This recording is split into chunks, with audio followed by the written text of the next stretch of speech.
ಸ್ನೇಹಿತರೆ, ನಮ್ಮ ಜೀವನದಲ್ಲಿ ಹಣ, ಹೆಸರು, ಯಶಸ್ಸು ಎಲ್ಲವೂ ಮುಖ್ಯ. ಆದರೆ ಇವೆಲ್ಲವನ್ನು ಸಾರ್ಥಕವಾಗಿ ಅನುಭವಿಸಲು ಒಂದು ವಿಷಯ ಅತ್ಯಗತ್ಯ: ಶಾಂತ ಮತ್ತು ಸಂತೋಷದ ಮನಸ್ಸು. ಇಂದು ನಾವು ಮನಸ್ಸನ್ನು ಮಸ್ತಾಗಿರಿಸುವ 7 ಶಕ್ತಿಶಾಲಿ ನಿಯಮಗಳ ಬಗ್ಗೆ ತಿಳಿಯೋಣ. 1. ಹೋದದ್ದನ್ನು ಬಿಡಿ, ಇಂದನ್ನು ಜೀವಿಸಿ. ಬಹಳ ಜನರು ಭೂತಕಾಲದ ನೋವು ಅಥವಾ ತಪ್ಪುಗಳನ್ನು ನೆನೆದು ಮನಸ್ಸನ್ನು ಕಾಡಿಸಿಕೊಳ್ಳುತ್ತಾರೆ. ನೆನಪಿರಲಿ, ಹೋದ ನಿನ್ನೆ ಮರಳಿ ಬರುವುದಿಲ್ಲ, ಆದರೆ ಇಂದಿನ ದಿನ ನಿಮ್ಮ ಕೈಯಲ್ಲಿದೆ. ಭೂತಕಾಲದಿಂದ ಪಾಠ ಕಲಿಯಿರಿ, ಆದರೆ ಅದರಲ್ಲಿ ಬದುಕಬೇಡಿ. 2. ನಿಮ್ಮ ಮನಸ್ಸಿಗೆ ಯಾವ ಆಹಾರ ಕೊಡುತ್ತೀರಿ ಎಂಬುದನ್ನು ಗಮನಿಸಿ. ದೇಹಕ್ಕೆ ಆಹಾರ ಹೇಗೆ ಮುಖ್ಯವೋ ಮನಸ್ಸಿಗೂ ಹಾಗೆಯೇ.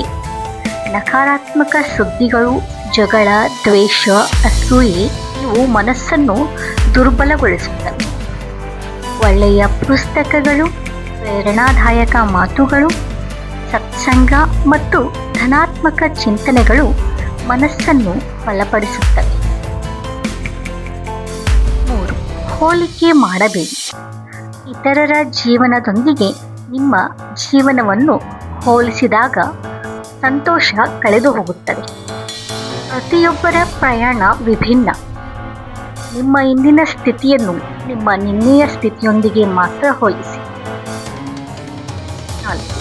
ಕೃತಜ್ಞತೆ ಅಭ್ಯಾಸ ಬೆಳೆಸಿಕೊಳ್ಳಿ. ಪ್ರತಿದಿನ ಬೆಳಿಗ್ಗೆ ಅಥವಾ ರಾತ್ರಿ 3 ವಿಷಯಗಳ ಧನ್ಯವಾದ ಹೇಳಿ.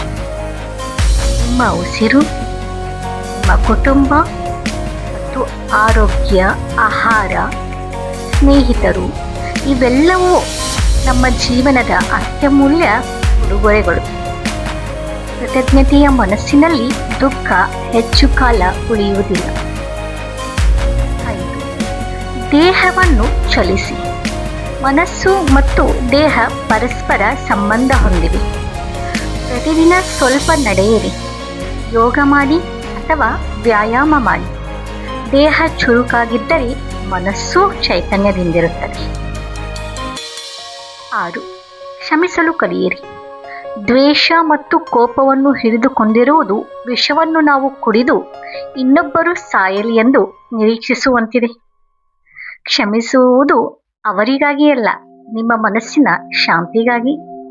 ಕ್ಷಮೆ ಮನಸ್ಸನ್ನು ಹಗುರಗೊಳಿಸುತ್ತದೆ. 7.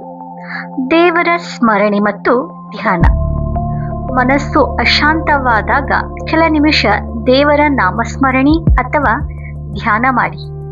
ಹೊರಗಿನ ಪರಿಸ್ಥಿತಿಗಳು ಯಾವಾಗಲೂ ನಮ್ಮ ನಿಯಂತ್ರಣದಲ್ಲಿರುವುದಿಲ್ಲ, ಆದರೆ ಒಳಗಿನ ಶಾಂತಿಯನ್ನು ನಾವು ಬೆಳೆಸಿಕೊಳ್ಳಬಹುದಲ್ಲವೇ?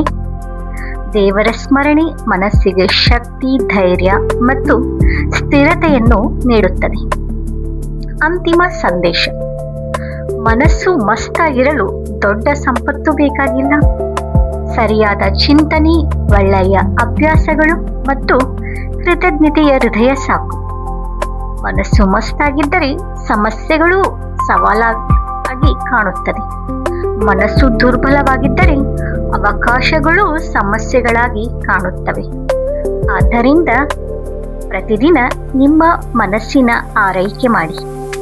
ಮನಸ್ಸನ್ನು ಗೆದ್ದವನು ಜಗತ್ತನ್ನೇ ಗೆಲ್ಲುತ್ತಾನೆ. ಧನ್ಯವಾದಗಳು.